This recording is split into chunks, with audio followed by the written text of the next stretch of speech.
Visakhapatnam మేకైతే reserve నుంచి చేపలు తెచ్చారండి. Fresh చేపలు, బ్రతికి చేపలు, మంచినీటిలో పెరిగిన చేపలు ఇవి. నీట్గా శుభ్రం చేయాలి. ఫస్ట్ ఇలా నీట్గా శుభ్రం చేసి అన్ని చేపలు శుభ్రం చేయాలి. అన్ని చేపలు శుభ్రం చేయాలి. చేపలు నీట్గా కడిగిస్తానండి. ఫ్రై చేయడానికి కడాయిలను ఆయిల్ పోసి ఫ్రై చేద్దాం. దీనికి కావాల్సిన పదార్థాలు అన్నీ కలిపేసి నీట్గా కలుపుదాం. ఈ కారం వేసామండి. కారం, సాల్ట్, పసుపు వేసాం. ఇప్పుడు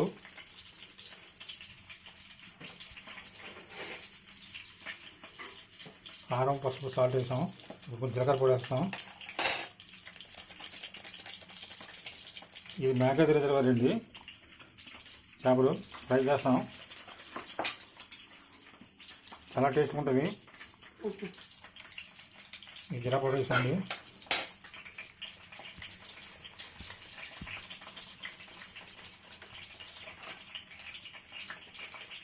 నెక్స్ట్ ధనియా పౌడర్ వేస్తాము. ఇది కేజీ 100 రూపాయలు అండి. మీకు మేక చాలా చౌక ధనియా పౌడర్ వేస్తున్నాం. ఈ చేపలు చాలా దూరం నుంచి వస్తారు. ఇప్పుడు గోపపేట నుంచి, కన్నెండు నుంచి, ఆర్లేవ, మధురవాడ, నీరు నుంచి వస్తుంటారు చేపల గురించి. ఒక్కోసారి 2 కేజీలు కూడా 150 ఇచ్చేస్తారు. చాలా టేస్ట్ ఉంటుంది. వీటన్నిటి ఇప్పుడు మిక్స్ చేస్తామండి.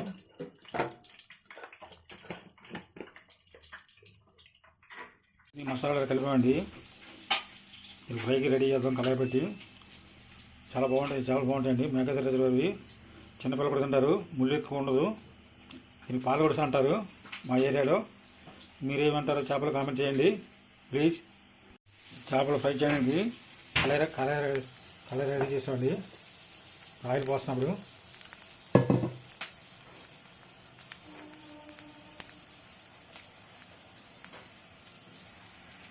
ఆయిల్ పోసామండి.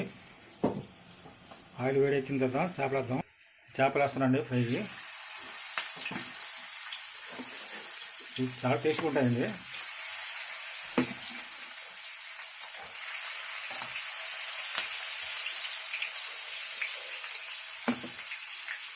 ఈ చేపలు కర్రీ ఉంచామండి. కర్రీ ఉంచి బుర్రల తోకలు కర్రీ ఉంచాం. ఈ ఫ్రై చేస్తున్నాం. రెండో పక్క తిప్పుతున్నాం. ఈ ముళ్ళు ఒకటే సింగల్ ముళ్ళు ఉంటుందండి. చాలా రుచుకుంటుంది.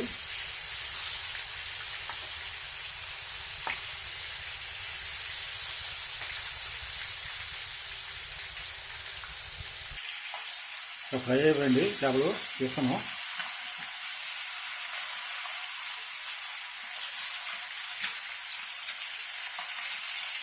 జస్ట్ కొంచెం అవ్వాలి ఫ్రై.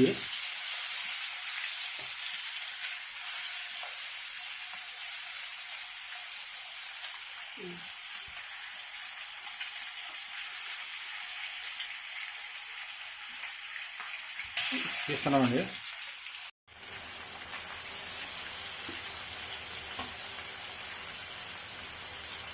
చాలా టేస్ట్గా ఉంటాయి. చేపల సింగల్ ముళ్ళు అండి. మేకైతే రిజర్వ్ రైల్వే ఫ్లైఓవర్ దగ్గర అమ్ముతుంటారు. మంచి గడ్డ అండి ఇది. మేకైతే రిజర్వ్ చాలా టేస్ట్గా ఉంటుంది. ఇప్పుడు తిప్పుదామండి చేప.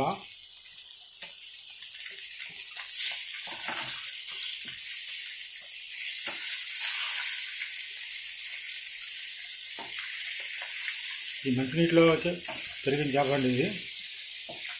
చిన్నపిల్లలతో ఎవరైనా తినొచ్చండి. చాలా బాగుంటుంది.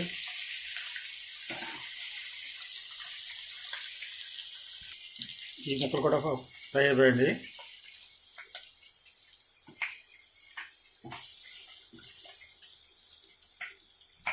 ఇక రెడీ అయిపోయిందండి. ఫిష్ ఫ్రై అయిపోయింది. చాలా టేస్ట్గా ఉంటుందండి. మేకైతే రిజర్వేరు విశాఖపట్నం. చాలా టేస్ట్గా ఉంటుంది. మీరు ట్రై చేయండి. Okay, thank you. మీకు ఇష్టమైతే లైక్ చేయండి, షేర్ చేయండి, మర్చిపోదండి. Thank you.